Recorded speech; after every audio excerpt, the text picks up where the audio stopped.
மகர ராசிக்கு அதிபதி சனீஸ்வரன் பகவான். சூரியன், சந்திரன், செவ்வாய் பலமா இருக்கு.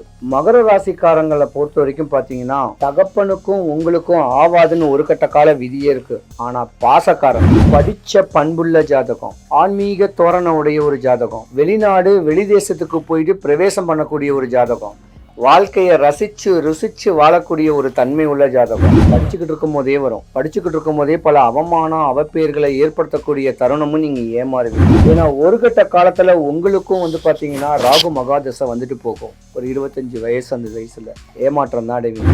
35 வயசு ஒரு 40 வயசு வரைக்குமே நீங்க கஷ்டப்படுங்க. கஷ்டப்பட்டு 40 வயசுக்கு மேலதான் யோகங்கள் வரும்.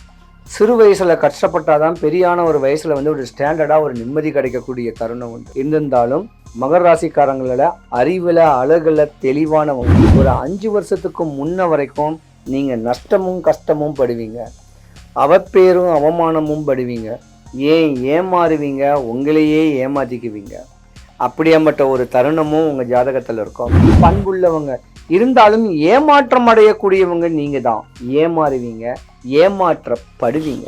இத்தனை வருஷமா துன்பமும் துயரமும் படுவீங்க. அவப்பேர்களை பட்ட உங்களுக்கு இனி வருங்காலங்கள்ல யோகமே வரப்போகுது. மாற்றம் தரக்கூடிய தருணம் இருக்கு. எம்பெருமானுடைய அனுகிரகத்துல ஈஸ்வரனை வேண்டுங்க. ஏன்னா துன்பப்பட்டுட்டீங்க, நஷ்டப்பட்டுட்டீங்க ஒரு கட்ட காலம். 40 வயசு 45 வயசுக்கு மேல ஆன்மீக தோரணையை பிடிச்சிக்குங்க. உங்களுக்கு எந்த குறையும் வராது. உங்க பிள்ளைங்களுக்காக, உங்க மனைவிக்காக உங்களையே நீங்க அர்ப்பண குணம் பண்ணக்கூடிய தருணம் உண்டு. மகர ராசிக்காரங்களுக்கு மறுஜென்மம் கிடையாது. இருந்தாலும் இந்த ஜென்மத்திலே எம்பெருமான் அனுகிரகம் கிடைச்சி உங்க மகராசி பெண்களுக்கு சுபிக்ஷம், ஐஸ்வர்யம், கடாட்சியம் கிடைக்க, வடபழனி ஆண்டவனுடைய அனுகிரகம் உங்களுக்கு பரிபூர்ணமாக கிடைக்க இறைவனை நான் பிரார்த்திக்கிறேன்.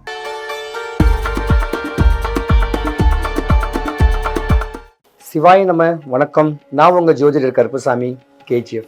பக்தி இன்ஃபோ சேனலை பார்த்துருக்கிற அனைவருக்கும் எல்லா வளமும் எல்லா நலமும் கிடைக்கணும். மேச ராசி முதல் மீன ராசி வரைக்கும் பெண்களுடைய வாழ்க்கையின் மறுபக்க ரகசியமும் உங்க வாழ்க்கை வரலாறும் இப்ப சொல்ல போறேன். தெளிவா கேட்டுக்குங்க.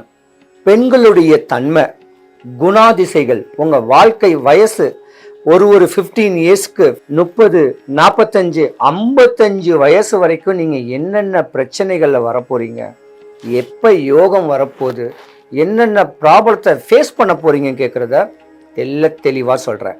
இந்த பதிவு பெண்களுக்கு மட்டும்தான் இல்ல, பெண்களுடைய ஜாதகத்துடைய தன்மை. தெளிவான வழிபாடுகளும் சொல்லுவேன். அதை பயன்படுத்திக்கிட்டீங்கன்னா உங்க பெண்கள் மேஷம் முதல் மீன ராசி உள்ள பெண்கள் யோகங்கள் அடைஞ்சு தெளிவான வாழ்க்கை தத்துவத்தை தெரிஞ்சுக்குவாங்க. சிவாய நம. மகர ராசி. மகர ராசிக்கு அதிபதி சனீஸ்வரன் பகவான். உங்க ராசியில 3 நட்சத்திர பாதங்கள் பலமா இருக்கு. உத்திராட நட்சத்திரம், திருவோண நட்சத்திரம், அவிட்ட நட்சத்திரம். சூரியன், சந்திரன், செவ்வாய் பலமா இருக்கு. மகர ராசிக்காரங்களை பொறுத்த வரைக்கும் பாத்தீங்கன்னா தகப்பனுக்கும் உங்களுக்கும் ஆவாதுன்னு ஒரு கட்ட கால விதியே இருக்கு. ஆனா பாசக்காரங்க கடைசி காலத்துல தகப்பனன் தாயை பார்க்கக்கூடியவங்களே நீங்க தான். சின்ன வயசுல பாக்குறாங்கன்னு சொல்லக்கூடிய அமைப்புலாம் இருக்காது. ஆனா படிச்ச பண்புள்ள ஜாதகம், ஆன்மீக தோரண உடைய ஒரு ஜாதகம், வெளிநாடு வெளிதேசத்துக்கு போயிட்டு பிரவேசம் பண்ணக்கூடிய ஒரு ஜாதகம், வாழ்க்கையை ரசிச்சு ருசிச்சு வாழக்கூடிய ஒரு தன்மை உள்ள ஜாதகம், தவயோகின்னு சொல்லலாம், சித்த யோகின்னு சொல்லலாம், ஆன்மீக ஈடுபாடுகள் உடைய ஒரு பெண் தன்மை உடைய ஜாதகம். ஆனா சூரியன் உங்க ஜாதகத்துல உச்சத்த தன்மை அடையக்கூடிய ஒரு தருணத்துல நீங்க யோகக்கார் தான். உள்ளங்கால உச்சந்தலையிலிருந்து உடல் சம்பந்தப்பட்ட குடல் சம்பந்தப்பட்ட அங்க வீகீரணம் வரக்கூடிய தருணம் வரும். ஒரு சர்ஜரி கூட வரும். படிச்சுக்கிட்டு இருக்கும் போதே வரும். படிச்சுக்கிட்டு இருக்கும் போதே பல அவமானம் அவப்பெயர்களை ஏற்படுத்தக்கூடிய தருணமும் நீங்க ஏமாறுவீங்க. ஏன்னா ஒரு கட்ட காலத்துல உங்களுக்கும் பாத்தீங்கன்னா ராகு மகாதசை வந்துட்டு போகும். ஒரு 25 வயசு, அந்த வயசுல ஏமாற்றம் தான் அடைவீங்க. ஆனா நல்ல அமைப்புல பண்புள்ள தாம் முன்னோருடைய அனுகிரகத்துல ஒரு தெளிவான அமைப்புல இருந்தீங்கன்னா உங்க வாழ்க்கை உச்ச நிலை. 35 வயசு ஒரு 40 வயசு வரைக்குமே நீங்க கஷ்டப்படுங்க. கஷ்டப்பட்டு 40 வயசுக்கு மேலதான் யோகங்கள் வரும். சிறு வயசுல கஷ்டப்பட்டாதான் பெரியான ஒரு வயசுல ஒரு ஸ்டாண்டர்டா ஒரு நிம்மதி கிடைக்கக்கூடிய தருணம் உண்டு. இருந்திருந்தாலும் மகர ராசிக்காரங்களோட அறிவுல அழகுல தெளிவானவங்க. ஒரு கட்ட கால வயது இந்த ஒரு இந்த வருஷம் போச்சு பாருங்க 2025, ஒரு 5 வருஷத்துக்கு முன்ன வரைக்கும் நீங்க நஷ்டமும் கஷ்டமும் படுவீங்க, அவப்பேரும் அவமானமும் படுவீங்க, ஏமாறுவீங்க, உங்களையே ஏமாத்திக்குவீங்க. அப்படியாப்பட்ட ஒரு தருணமும் உங்க ஜாதகத்துல இருக்கும். ஆனா ஆன்மீகத்தை பிடிச்சனால தான் உங்க தலை தப்பிச்சிருக்கும். ஆன்மீகத்தை பிடிக்கலங்கிட்டவே வீணான ஒரு அவப்பேரோ ஒரு சட்ட சிக்கலோ கணவன் மனைவிக்குள்ள கருத்து வேறுபாடுகள் வரக்கூடிய தருணங்கள் கூட நடக்கும்.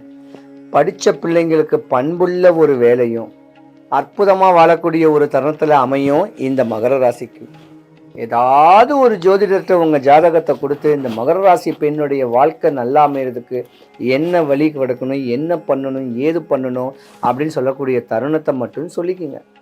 தெளிவான வழிபாடை சொல்லி பக்குவம் பண்ணால் ஜென்மத்துக்கும் எந்த குறையும் வராத அளவுக்கு உண்டான அமைப்பை ஜோதிடர்கள் சொல்லுவாங்க. முறையான வழிபாடுகள், முறையான வழிமுறைகள், தான் குடும்பம், தான் கணவன், தான் வீடு, தான் மக்களோட தெளிவாக இருக்கணும். பாசத்துக்கு அதிபதி யாருன்னு கேட்டால் கடகராசியும், கடகராசிக்கு 7ஆம் வீட்டில் இருக்க வேண்டியது மகர ராசிக்காரங்க தான் பாசக்காரங்க, பண்புள்ளவங்க. இருந்தாலும் ஏமாற்றம் அடையக்கூடியவங்க நீங்க தான். ஏமாறுவீங்க, ஏமாற்றப்படுவீங்க. மகர ராசியில பொதுவாக பார்த்தீங்கன்னா உங்களுக்கு வயதுக்கு மிகுந்த ஆணோ பெண்ணோ இருந்தா அந்த பெண்ணோ ஆணுக்கு ஒரு கல்யாண பேச்சுகள் எடுபடக்கூடிய ஒரு தருணம் நல்ல நேரம் வந்துட்டு. இதான் நேரம்.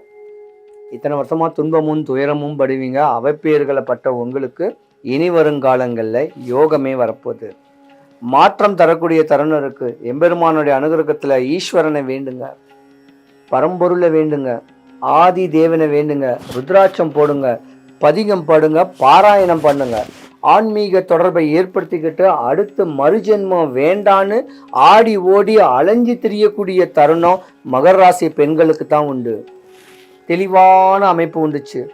இறை ஞானத்தை தெளிவு பண்ணிக்கிட்டு இருந்த இடத்துல இருந்தே இறைவனையும் பார்க்கலாம். காசி, கயா, புத்தகயா, ரிஷிகேசி, ஹரித்துவார், மானசரோவர், இப்படி மலை சார்ந்த இடங்களுக்கும் போகக்கூடிய ஆசைகளும் உங்க ஜாதகத்துல நிறையவே இருக்கும். ஏன்னா துன்பப்பட்டுட்டீங்க, நஷ்டப்பட்டுட்டீங்க. ஒரு கட்ட காலம் 40 வயசு 45 வயசுக்கு மேல ஆன்மீக தோரணையை பிடிச்சிக்குங்க. உங்களுக்கு எந்த குறையும் வராது. உங்க பிள்ளைங்களுக்காக, உங்க மனைவிக்காக உங்களையே நீங்க அர்ப்பண குணம் பண்ணக்கூடிய தருணம் உண்டு. இருந்திருந்தா கூட மகர ராசியில உள்ள மாமியாருக்கும் உங்களுக்கும் ஒரு பக்கம் ஆவாது ஒரு சில ஜாதகத்துக்கு. இது நேரமும் கூட. மகர ராசியில ஒரு சின்ன ஒரு புள்ளி இருக்கு. மகர ராசிக்காரங்க அன்பை எல்லாருக்கும் கொடுப்பீங்க, அரவணைச்சு கொடுப்பீங்க, குழந்தைட்டையும் கொடுப்பீங்க, பெரிய ஆள்கிட்டையும் கொடுப்பீங்க. சகஜமான ஒரு நிலைமை பேசக்கூடிய தருணம் பேசுவீங்க. ஆனா அவங்க உங்களை தப்பா பாவிப்பாங்க. இது விதியும் கூட. அதனால புத்திசாலித்தனமா பேசி பழகிக்கிங்க. யார்கிட்ட எப்படி எப்படி பேசுன்னு சொல்லக்கூடிய தன்மையில பேசுங்க. உங்களுக்கு ஏதாவது ஒரு டிஸ்டர்பன்ஸ் ஆகிற மாதிரி பேச்சு இருந்தா பேச்சை நிப்பாட்டிக்கங்க. அது விபரீதமான ஒரு அமைப்புல போய் மாட்டிக்க கூடாது. மகர ராசிக்காரங்களுக்கு மறுஜென்மம் கிடையாது. இருந்தாலும் இந்த ஜென்மத்திலே எம்பெருமான அனுகிரகம் கிடைச்சு உங்க மகர ராசி பெண்களுக்கு சுபிக்ஷம், ஐஸ்வர்யம், கடாட்சியம் கிடைக்க வடபழனி ஆண்டவனுடைய அனுகிரகம் உங்களுக்கு பரிபூர்ணமாக கிடைக்க இறைவனை நான் பிரார்த்திக்கிறேன். சிவாய நம. சிவாய நம. வணக்கம். நான் உங்கள் ஜோதிடர் கருப்புசாமி, கேஜிஎஃப். என்ன நீங்கள் பார்க்கணுன்னா, என்னை பார்க்க என் வீட்டுக்கு வரணுன்னா கூகுள் மேப்பில் கேஜிஎஃப் கருப்புசாமின்னு போட்டிங்கன்னா என்னுடைய வீட்டு ஆஃபீஸ் லொக்கேஷன் வந்துடும். ஃபோன் பண்ணிட்டு வாங்க. வரும்போது 3 எலுமிச்சம்பழம், 15 ரூபாய் வெத்தலை, 10 ரூபாய் களிப்பாக்கு, ஜாதகம் பார்க்க 500 ரூபாய் தான். வரும்போது ஃபோன் பண்ணிட்டு இல்லைன்னா வாட்ஸ்அப் பண்ணிட்டு வாங்க. நீங்க ஏன் வந்திருக்கீங்க, எதுக்கு வந்திருக்கீங்க, என்ன குறை, நடந்தது, நடந்துகிட்டு இருக்கிறது, நடக்க போறத எம்பெருமான் அருளால நான் உங்களுக்கு சொல்லுவேன். சிவாய நம.